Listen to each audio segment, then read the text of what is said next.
Assalamu alaikum, Syed-Abdullah. I wanted to share with you my thoughts and understanding what Islam means to me and how I interpret Islam.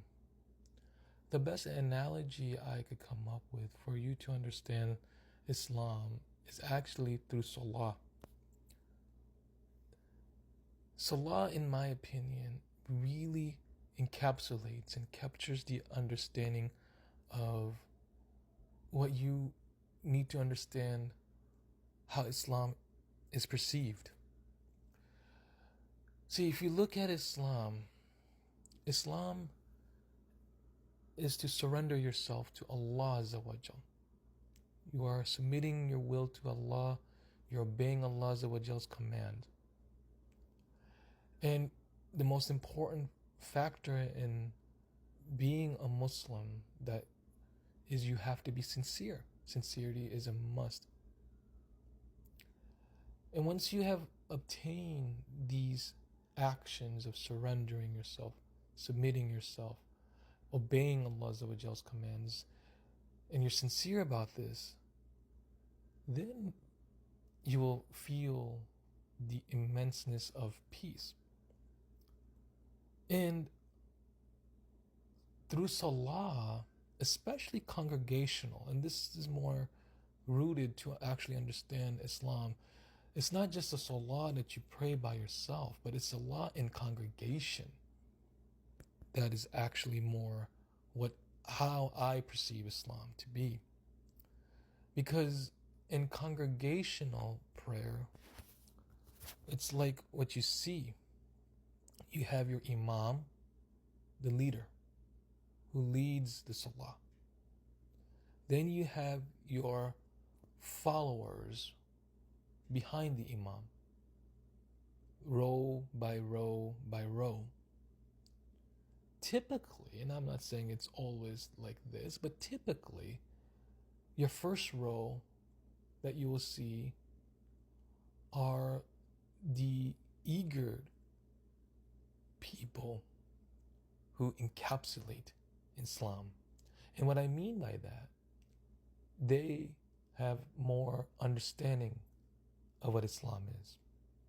Just like the Imam who is reciting the Quran, and most of the times that Imam, inshallah, if God wills it, is usually at Hafiz. So he has memorized the Quran.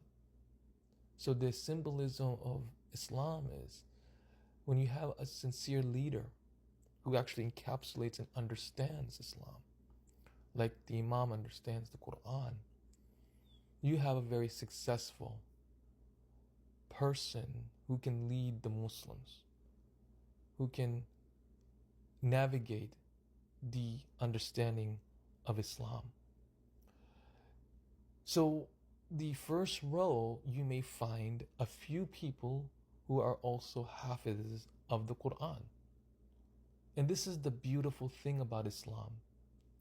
So if anything was to happen to that Imam, you have people typically in that first row who has knowledge of the Quran and maybe Hafizes of the Quran who can take charge and lead that congregational prayer.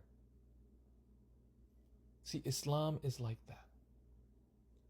With Islam's hierarchy, you have people who sincerely understand Islam and that will lead the people. And you have the righteousness behind them. Now, there is something more important to understand about Salah in Islam, which again, why I bring these two together in its connection. Sometimes you see people in Islam and you see them through the Salah and congregational prayer. They come in with weaker Iman. And those are not typically the ones standing in the front rows in Salah. You'll find them maybe more in the back. So you see that gradation of how the sincerity and the sincerity of people who understands and knows Islam, they're typically rushing to the masjid. They're finding their places in the masjid. And they're also typically the people who are ready to take on action for the Muslim Ummah if it's needed for them.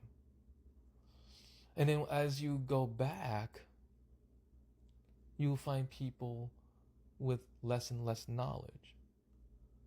And you see people who don't understand the Quran or have very limited understanding of the Quran, or they only know a few surahs of the Quran.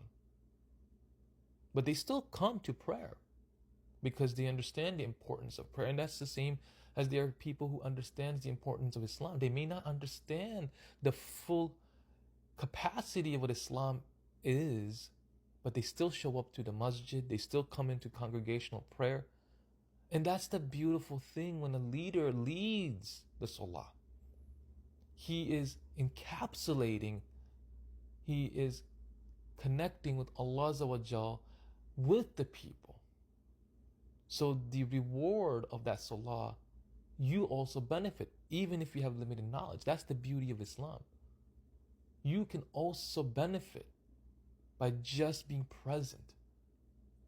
And even if you don't have the full knowledge or understanding, but as long as you engage in that righteousness with whatever capacity you have, you're still encapsulated in the beauty of Islam. But it is also important to strive to learn.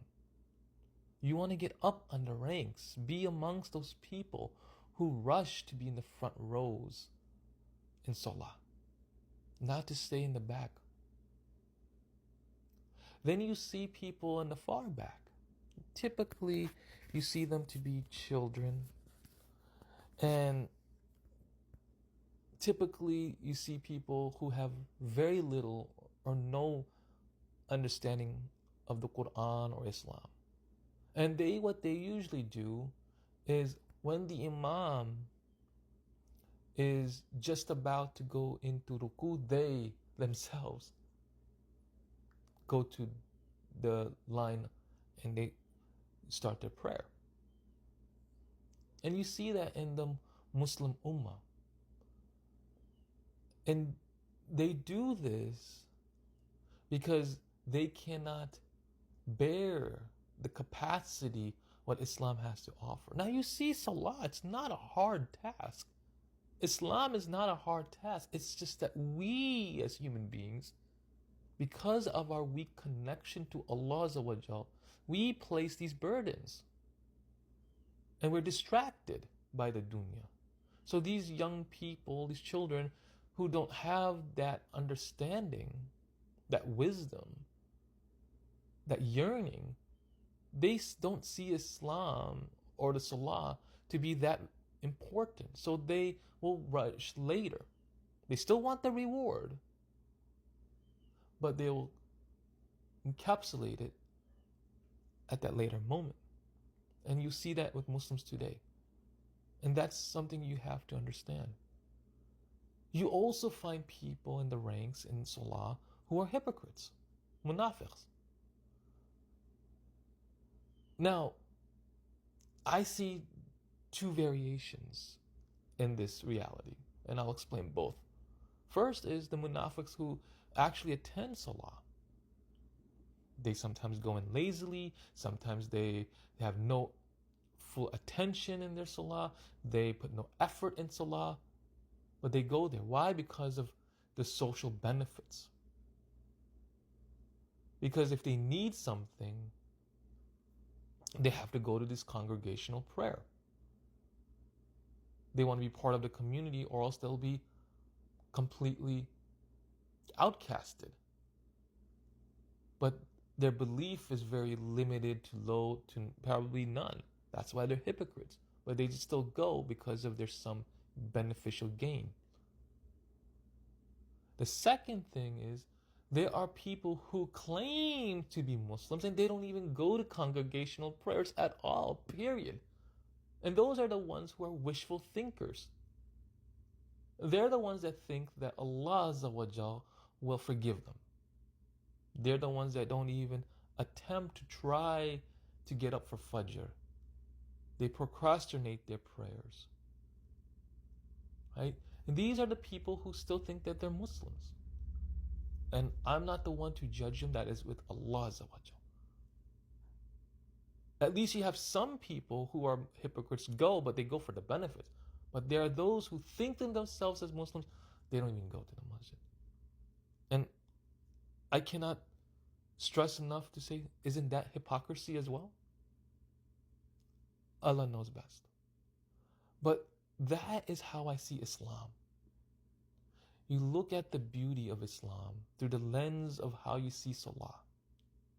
You see the beautiful people all over with different backgrounds. That's Islam. You may not see the person to your left or the person to your right pray the exact way as you do, but that's Islam. The reality of Islam is we are unified. There's a unity, not imposed uniformity. And the difference between unity and uniformity is we go for the one purpose, and that is to worship Allah Azza wa Jal alone. That's Islam. We don't impose uniformity, meaning that people come from different colors, different tongues, different cultural backgrounds, right? And we embrace these cultural identities. Allah Azza wa Jal does not push away people from cultural identities. In fact, the Quran even says that He made us different so that we get to know one another. And when you look at Salah, you see that. You see the unity because everybody's there for the purpose of worshiping Allah Azza wa Jal. And you also see that the people who are different doing a little variations of differences, but that's the beauty.